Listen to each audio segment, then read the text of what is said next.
we're looking at a technique known as drop sets. We're going to look at what they are, why to use them, how to use them, and of course considerations when incorporating them into your programs. Drop sets are where you perform a set of an exercise to failure or close to failure with a given load and then immediately reduce the load and continue to crank out more reps until you hit failure. An example of this would be if you were performing bicep cable curls. You perform the set for 10 reps, hitting failure on the 10th. Then instead of just calling it a set, you drop the weight down and continue the set again for another set amount of reps.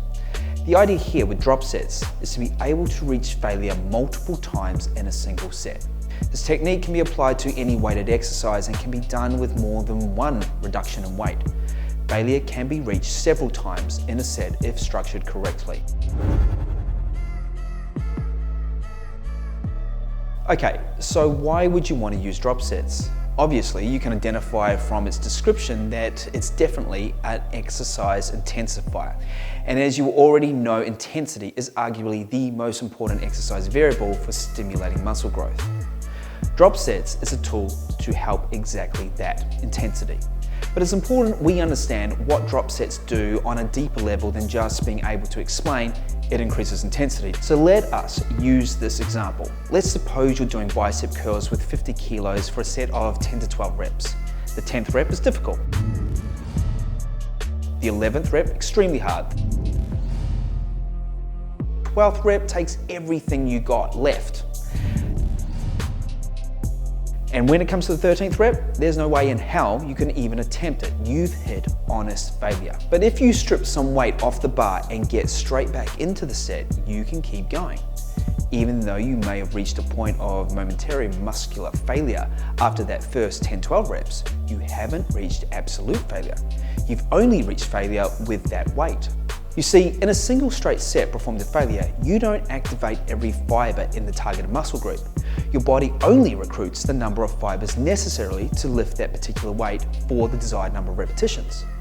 By stripping off weight and continuing the set, you accumulatively recruit more and more muscle fibers. Muscle fibers that you normally wouldn't hit with just a straight set. Guys, it's also valuable to understand that this accumulative recruitment of muscle fibers allows us to maximize the benefits of both load and time under tension. Meaning, we're going to also be tapping into not just our fast twitch fibers, but also our stubborn slow twitch fibers. See, lifting heavy on the first portion of a drop set demands high level of muscle activation. So your body will have to recruit and tap into your fast twitch fibers. As you know, as you work your way through subsequent drops in weight, we're going to be recruiting more and more muscle fibers because you'll be providing greater time under tension than if you stopped after one set.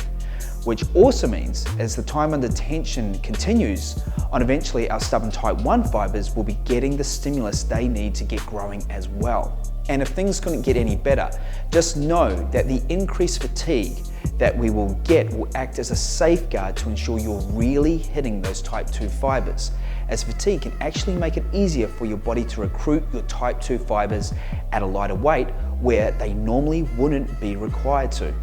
All these factors ultimately add up to greater muscular fatigue than a standard straight set, heightened metabolic stress, which can help to enhance the anabolic environment, as well as significant spikes in growth hormone levels following drop sets compared to training protocols using only standard straight sets. Okay, so how do we use drop sets? As mentioned before, you can apply drop sets to any weighted exercise. Machine-based exercise are by far the easiest from a practical point of view, or by just having to pull out a pin to change the weight and not have to get out of the position, compared with pulling weights off barbells. Next, how much weight do you need to drop? Well, this varies really on the targeted rep range to hit 8 reps on each drop. Then on average, you'll find a drop of 15 to 20% weight will be sufficient. If though you're asking for a higher repetition per drop, a larger percentage weight reduction will be needed. This really comes down to the individual strength levels, so be sure you know these well. Okay, so a few considerations to take into account when structuring drop sets into your training. 1. Keep rest intervals to a minimum. Usually the time between weight drops ranges from 0 to 10 seconds. In general, the briefer the time between the weight change, the more intense and more effective your drop set will be. Second, set up equipment in advance. To move quickly from one drop to the next, you should have all your equipment set up and ready before starting the first exercise. Instead of putting on big plates on a barbell or machine, load it up with 5s and 10s, ready to be stripped. If you're doing triple drops with dumbbells, line all 3 pairs up beforehand. Third, use 2 weight drops. 3 different poundages here. Most of the time you can really go crazy with drop sets and reduce the weight as many times as you want. However, there seems to be a point of diminishing returns after 2 or 3 weight reductions. The most common drop set method is a triple drop, where you use 3 weights and 2 weight reductions. Fourth, live close to failure. If you start with a weight that's too light, you'll achieve a little more than a muscle pump with the drop set technique. To take full advantage of the enhanced muscle fiber recruitment, you should reach failure or close to it with each weight before stripping it off. Fifth, use drop sets sparingly. Drop sets are intense and they require caution and common sense. If you use them all the time, you'll quickly be burning out and overtraining. A great way to use drop sets is a 3-1 method. You perform 3 straight sets of an exercise, followed by 1 drop set to finish the exercise off.